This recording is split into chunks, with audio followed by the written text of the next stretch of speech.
ஏற்கனவே கண்டித்திருக்கிறோம். அதுபோல ஃபோர்ஸ் பண்ணி அவர்களை கைது செய்திருக்க தேவையில்லை.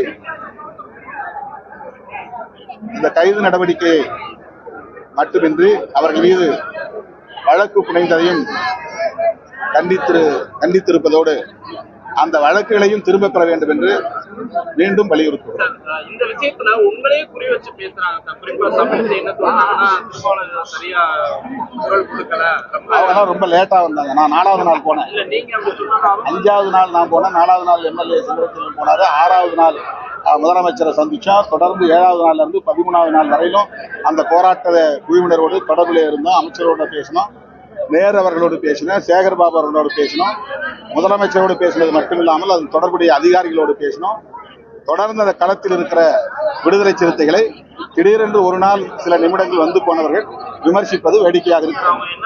தூய்மை பணியாளருக்கு ஆதரவா கூட்டணி விட்டு வெளியே வருவாரா அப்படின்னு இது ரொம்ப இதை வச்சு அரசியல் பண்ணுவது ரொம்ப அர்த்தமான ஒரு அணுகுமுறை. அதாவது தூய்மை பணியாளர்களுக்கு நீதி கிடைக்க வேண்டும் என்பதை விட இந்த பிரச்சனையை பயன்படுத்தி திமுக கூட்டணியை உடைக்க வேண்டும், அதுதான் நோக்கமா இருக்கு. அப்ப இதையும் அவங்க அரசியல் ஆதாயத்துக்கு பயன்படுத்த முயற்சிக்கிறார். தூய்மை பணியாளர்கள் பணி நிரந்தரம் செய்யப்பட வேண்டும் என்பதுதான் முதன்மையானதா இருக்கும். அடுத்து இன்னொன்னு தூய்மை பணியாளர்கள்ல பெரும்பான்மை தலித்துகளா இருக்கிறாங்க, அதனால தலித்துகள் தான் இந்த பிரச்சனையை பேசணும், திருமாவளவன் தான் பேசணும் அப்படிங்கிற ஒரு பார்வையும் ஏற்புடையதல்ல. இது எல்லோருக்குமான பிரச்சனை. ஏன் இது அதிமுக எடுத்து போராடக்கூடாது? அந்த 13 நாள் என்ன பண்ணாங்க?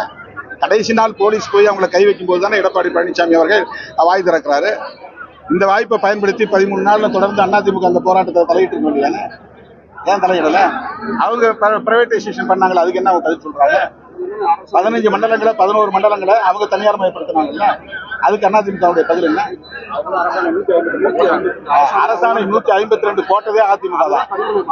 தனியார் மயமாக்குவதற்கு மதுரையில் நாங்கள் விடுதலை சிறுத்தைகள் சார்பில் துப்புரவு தொழிலாளர்கள் சார்பில் பலமுறை ஆர்ப்பாட்டம் பண்ணிருக்கோம். சென்னையிலும் ஆர்ப்பாட்டம் பண்ணிருக்கோம். 182 அரசாணையை திரும்ப பெறணும்.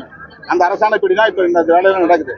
இந்த வேலையை தொடங்கி வச்சதே அதிமுக தான். இன்னைக்கு போராடக்கூடிய யாரும் அதிமுக தனியார் மயப்படுத்தும் போது ஒரு வாய் திறக்கலையே. இது நான் திமுகவுக்கு டிஃபெண்ட் பண்ணல. ஏன் இந்த அரசியல்? திமுக செஞ்சா எதிர்க்கணும், அதிமுக செஞ்சா வேடிக்கை பார்க்கணுங்கிறது தான் இங்க இருக்கிற அணுகுமுறையா இருக்கு. திமுக கூட்டணியில் இருக்கிறதுனாலே நாங்க இந்த பிரச்சனைகளுக்கு துணை பெறுவோம்னு அர்த்தமா? நாங்க இது பிரச்சனை இருந்துட்டு தானே போய் பேசணும். கூட்டணியில இருந்தாலும் அதை பத்தி நாங்க ஒரி பண்ணிக்காம, அதை பத்தி கவலைப்படாம முதலமைச்சர் போய் நாங்க அழுத்த முடிக்கணும்ல.